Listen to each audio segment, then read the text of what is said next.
Hai, Assalamualaikum Saikmu. Kembali lagi kita dekat Baikam Studio. Tapi Saikmu, sebelum tu aku nak tanyalah Saikmu semua. Okey, kalau lah aku katakan dua pemain sayap terbaik untuk Liga Super sekarang ini adalah Faizal Halim dan juga Hakimi Abdullah. Ada tak yang bersetuju dengan statement aku ni? Ataupun ada tak yang membantah disebabkan atas sebab ada lagi pemain sayap yang lagi bagus daripada dua orang pemain ini? Kalau berdasarkan kepada pemaitan akulah, aku pilih Faizal Halim dan juga Hakimi Abdullah sebagai pemain sayap terbaik dalam Liga Super buat masa ini. Atas sebab apa? Saya mau tengok dulu video ni sampai habis. Jadi segala info yang ingin aku sampaikan ini adalah berdasarkan info daripada laman web Transfer Market. Jadi tak adalah aku buat video ni sekadar sembang-sembang kosong sahaja, okey? Kalau saya mau rajin buka laman web Transfer Market ni, aku boleh kata macam-macam lah info ataupun data yang saya mau boleh dapat. Bukan setakat luar negara je. Sekali-sekali dengan Liga Malaysia pun laman web Transfer Market ni cover. Lagipun website ni bukan setakat cover cerita pasal transfer player je.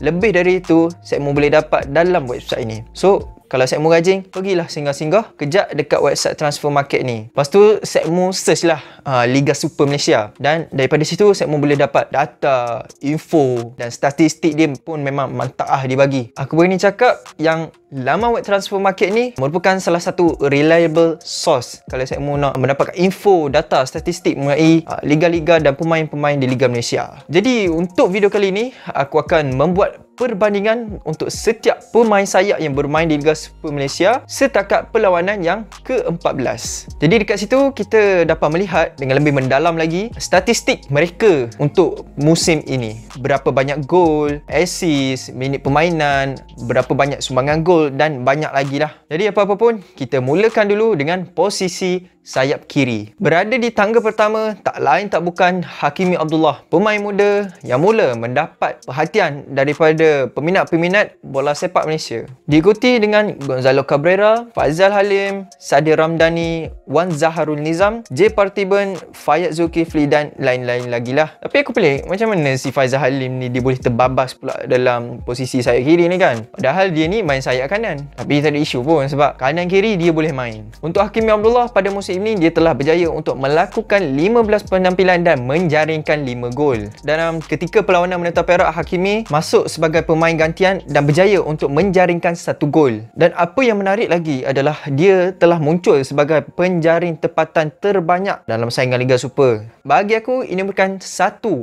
pencapaian yang luar biasa untuk pemain muda yang baru melalui satu musim dalam saingan Liga Super. Selepas musim sebelum itu bermain dengan pasukan Kelantan dalam saingan Liga Perdana. Manakala untuk penampilan pula 7 kali bermain sebagai pemain utama dan 6 kali sebagai pemain gantian. Kalau kita lihatlah kepada minit permainan dia, Hakimi Abdullah telah bermain sebanyak 713 minit daripada 1260 minit. Manakala untuk Cabrera pula dia telah berjaya untuk melakukan 11 penampilan, menjaringkan 3 gol dan melakukan 1 assist. Kalau kita tengok statistik Cabrera untuk musim ni agak kurang memberangsangkan berbanding dengan musim lepas. Pada musim lepas dia telah berjaya untuk menjaringkan 7 gol dalam 10 penampilan dalam saingan Liga Super. Jadi berlaku sedikit kemerosotan prestasi di situ. Bagi aku, Cabrera tetap menjadi seorang pemain yang bagus dan pemain yang lincah di atas padang. Cuma sumbangan dari segi gol je lah agak kurang untuk musim ini. Terusnya kita pergi pula kepada Faizal Halim.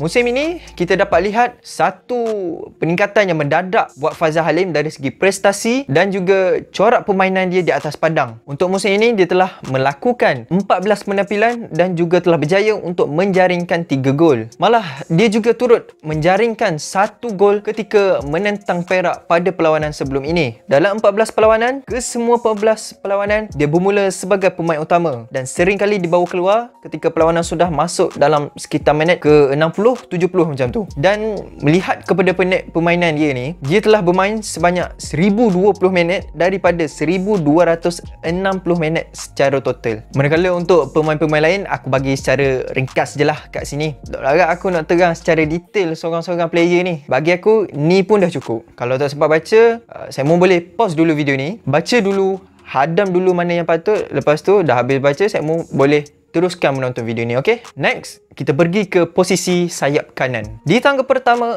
Esko Mahren, pemain sayap Melaka United, diikuti Safawi Rashid, Rahmat Makassov, Arif Aiman dan seterusnya. Untuk AS kemarin, dia telah berjaya untuk melakukan 12 penampilan dan menjaringkan 3 gol. Kalau kita tengoklah, kali terakhir dia menjaringkan gol adalah ketika menentang UiTM pada match day ke-8. Kira dah masuk 5 game dah Kemara gol ni. Dari segi penampilan, semua 12 perlawanan dia bermula sebagai pemain utama. Manakala untuk minit permainan, dia telah bermain sebanyak 995 minit daripada 1260 minit. Seterusnya, Safawi Rashid. Untuk musim ini, dia telah berjaya untuk melakukan 8 penampilan dan menjaringkan 3 gol. Musim ini kita dapat lihat prestasi Safawi Rashid ini agak merosot akibat kecederaan yang dialami olehnya ketika pada awal musim ini, yang mengakibatkan dia telah terlepas 5 perlawanan Liga Super. Tapi dalam teruk-teruk musim ni pun sempat lagi lah dia untuk skor 3 gol. Musim ini 5 kali dia bermain sebagai pemain utama dan 3 kali masuk sebagai pemain gantian. Untuk minit permainan pula, dia telah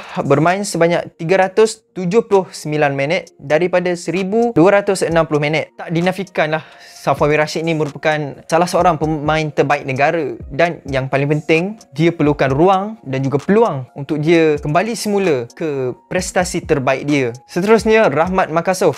Satu nama yang bagi aku rasa agak asing lah buat peminat-peminat bola sepak Malaysia. Buat peminat-peminat FTFC, mereka cukup mengenali lah Rahmat Makassov ni. Tapi buat penyokong-penyokong lain, penyokong-penyokong Liga Malaysia, mungkin mereka agak asing lah dengan nama Rahmat Makassov ini. Tapi nak tak nak, saya mau kena terimalah hakikat bahawa Rahmat Makassov ni telah berjaya untuk menyaringkan 2 gol dan juga 1 assist dalam 10 penampilan dia buat TFC. Dan dalam 10 penampilan tersebut, kesemuanya dia masuk sebagai pemain gantian. Agak sukarlah untuk dia kerana dia perlu bersaing dengan Faizal Halim untuk posisi tersebut. Untuk minit permainan pula, dia telah bermain sebanyak 165 minit daripada 1260 minit. Walaupun dari segi minit permainan dia kurang, tapi impak dia cukup besarlah bila di atas padang, dan kita boleh gelarlah si Rahmat Makassov ni sebagai super sub. Bila dia masuk je, confirm ada impak positif untuk pasukan. Dan player yang terakhir ialah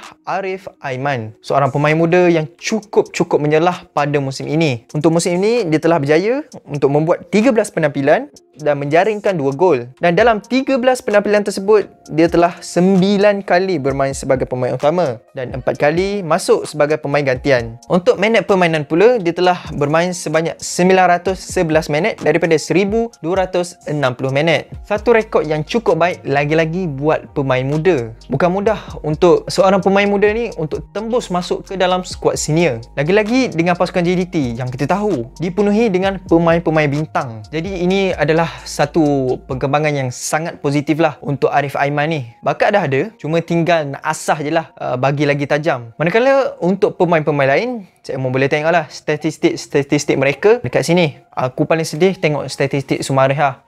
Tenggelam terus musim ni. Kalau berterusan macam ni, silap-silap boleh hilang dari radar satu hari nanti. Persaingan makin lama makin sengit. Aku dapat rasakan yang Sumareh ni memang tak tahan lama lah dekat JDT ni. Takut jadi macam kopi, habis satu season terus kena kick. Apa-apa pun pada musim ini kita dapat lihat satu petanda yang positif lah untuk pemain sayap ni. Kita dapat lihat ramai pemain-pemain muda terpantan yang semakin meningkat naik lah untuk musim ini. Walaupun aku pilih Hakimi dan juga Faizal Halim sebagai pemain sayap terbaik untuk sekarang, tetapi aku tidak menafikanlah kehebatan pemain sayap yang lain seperti Safawi, Arif Aiman dan juga Al-Hafiz. Kalau kita tengok dari sudut positif lah, okay, kita dapat lihat kemampuan pemain-pemain tempatan untuk mendominasi posisi tersebut yang sebelum ini dikuasai oleh pemain import. Ini menunjukkan juga pemain tempatan mempunyai kualiti setaraf ataupun lebih baik daripada pemain import sekiranya mereka diberi peluang. Apa-apa pun, aku mengharapkan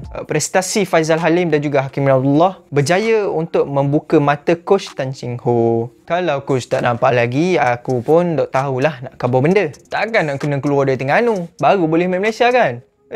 Apa kes? So itu saja segmen untuk video kali ini. So aku harap segmen boleh like, subscribe, share and comment. So kita jumpa untuk next video. Assalamualaikum. Peace. Ciao.